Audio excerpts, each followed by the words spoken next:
If you follow on Flickr or Facebook, you have probably seen this. I decided to try this last week as a technical exercise.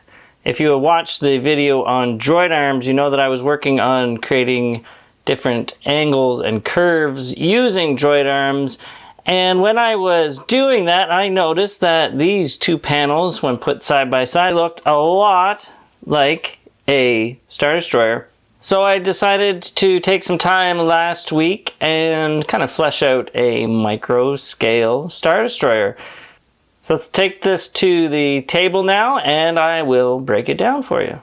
So right off the top, I want to tell you I did take a couple little shortcuts with this, and one I'm going to show you right now, because when we flip it over, you can see that those middle panels there were just actually slotted in place. Another one that I kind of took a shortcut on is when I take off the bridge here, underneath this piece is actually just trapped in place. So when you're doing stuff like this, some builders get hung up on what they call illegal techniques and things like that, and I really don't get too fussed about it. If I was doing something for Lego Ideas or working for Lego, then I would be concerned about that, but don't worry yourself about it, because as long as the effect is there, then hey, that's great. So we take a look at the bridge now that we have it off. It's just hinged together. There are clips holding the two sides, and then on the top for the bridge itself we have another clip and a couple of eyelet pieces, and that clip's going to fit in the middle of that bar there, just like so. It is a little tight, so there we go. So let's go to the main body and we'll start with the nose cone. And you'll notice that the angle changes right about there. I couldn't actually extend the angle of the sides all the way out.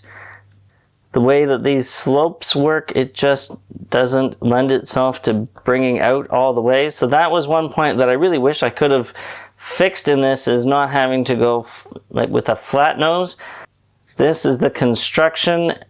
If you're wondering why there's a couple studs under there, it's so that they kind of fit in between here and give a little more stability to the nose, so that it doesn't have any chance at all to move around, because the only thing attaching that middle piece is a single stud.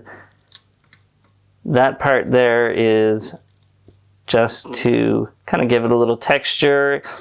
And if you notice on Star Destroyers, there's a couple spots where there's raised panels. Now we're going to flip it over so you can see the underside, and it looks like it's a big mess under here. But this took quite a bit of work trying to get the shaping down. I didn't need a full bottom, but I did want something that would give the effect mainly on the sides, where you would get that look on the Star Destroyers where there's a whole lot of greebling through the two plates from the top and the bottom. As far as making the bottom open, that didn't really matter. It's going to be sitting on a shelf, so nobody's really going to be seeing the underside of it. If you'll notice here, I again used a lot of clips and bars trying to get the shaping and angling correct on this. That took a long time to try to figure out.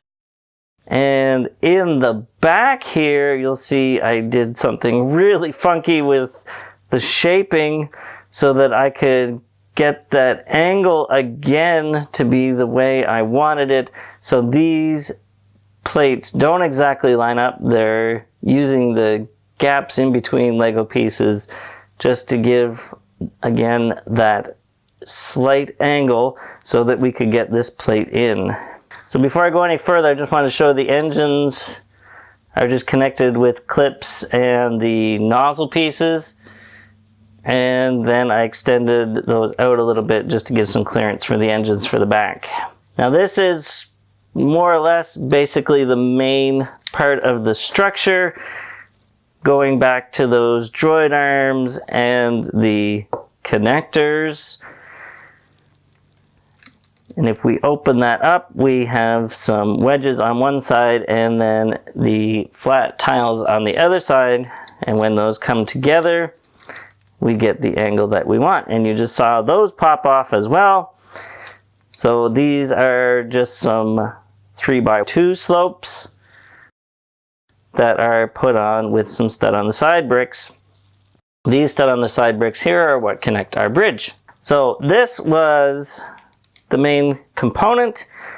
It's very easy to do this. I think if you play around with this kind of technique, you can do all sorts of different types of shapes other than just Star Destroyer or cones. And if you look on my Flickr feed, you'll see a whole bunch of examples of how to use droid arms. I'm going to do another video explaining more on how you can use droid arms to make different curves and shapes. So hopefully that will be up very shortly.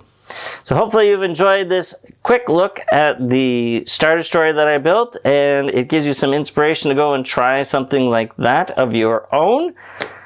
Thanks so much for watching. If you have enjoyed this, please click the like and subscribe buttons and share it around to others that you might think would enjoy it as well.